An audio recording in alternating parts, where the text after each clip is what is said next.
Oi pessoal, tudo bem? Eu quero falar com vocês sobre a importância do metabolismo do ferro para a saúde em geral, para a saúde do coração, para a saúde do cérebro e também dizer que é muito comum, por isso que é importante a gente estar sempre dosando ferro e ferritina na nossa circulação sanguínea.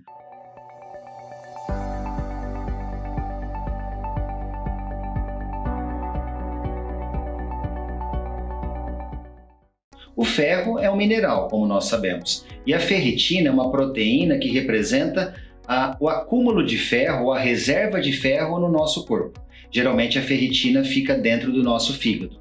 O que acontece? Há muitas pessoas que têm deficiência de ferro, ou porque não se alimentam adequadamente, e aí eu já ressalto para vocês que as principais fontes de ferro no nosso dia a dia são a carne vermelha e as verduras ou legumes de cor verde escura. Então a couve, o espinafre, por exemplo, são fontes importantes do ferro, como também a carne vermelha.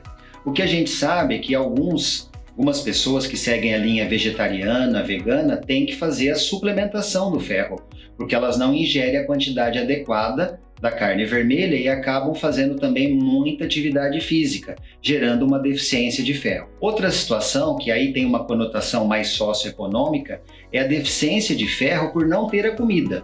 É a questão da fome, por exemplo, no Brasil, a deficiência nutricional, que a gente vê em áreas mais inóspitas, áreas mais frágeis socioeconômicas. As crianças crescem com problemas cardíacos, problemas cerebrais, problemas neurológicos em função dessa deficiência de ferro.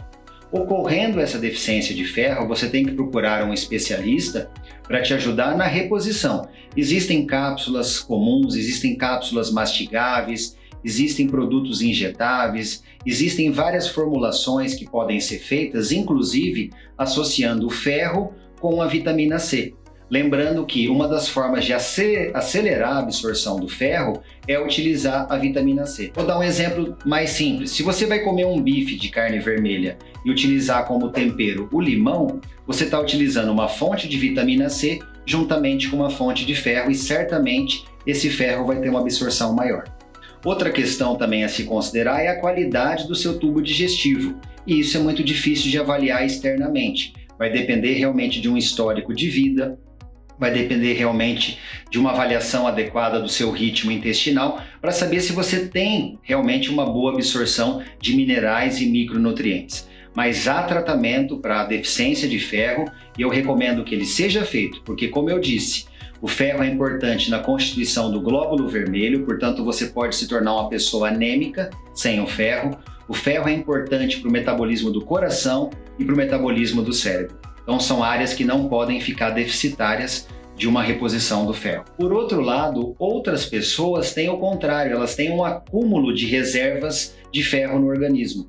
Normalmente a pessoa procura o médico, ou o clínico, ou o cardiologista para mostrar que ela tem a ferritina, que é essa proteína que agrega essa reserva de ferro no corpo, em altas doses no sangue. Isso também tem um fundo genético, um fundo constitucional. Em geral, dependendo da magnitude, a gente não precisa fazer nada. Então, em geral, a gente considera até 800 de ferritina um valor limite superiormente falando. Abaixo disso, eu posso conviver bem. Acima disso, eu tenho que estar preparado para executar algum tratamento. Qual que é o problema do acúmulo dessas reservas de ferro acima de 800 no nosso corpo e na nossa circulação? Pode ocorrer com o tempo o desenvolvimento de uma cirrose no fígado. Os canaizinhos que estão dentro do fígado podem ficar entupidos ou aglomerados com esses resíduos de ferro, e isso ocasionar realmente uma disfunção hepática do tipo cirrose, que agrava o risco de vida, podendo até precisar de um transplante. Nesses casos que a ferritina é geneticamente muito elevada e periodicamente está sempre subindo, o que você precisa fazer? Receber uma orientação alimentar adequada para, dessa vez, controlar as fontes de ferro, aí você não precisa ingerir constantemente ferro, e por outro lado, para você eliminar essa ferritina, uma das formas que existe é a chamada sangria, ou simplesmente fazer exame de sangue, ir no laboratório e colher sangue para fazer exames aí da rotina, para dosar colesterol, dosar a glicemia. Quando você tira sangue, quando você doa sangue, quando você retira sangue para fazer um teste bioquímico usual, como colesterol, triglicéride, glicemia, ácido úrico, você reduz naturalmente essa concentração de ferritina. A gente chama isso de uma sangria. Você pode fazer isso a cada 3 meses, a cada 6 meses, dependendo da sua propensão própria a desenvolver altos níveis de ferritina.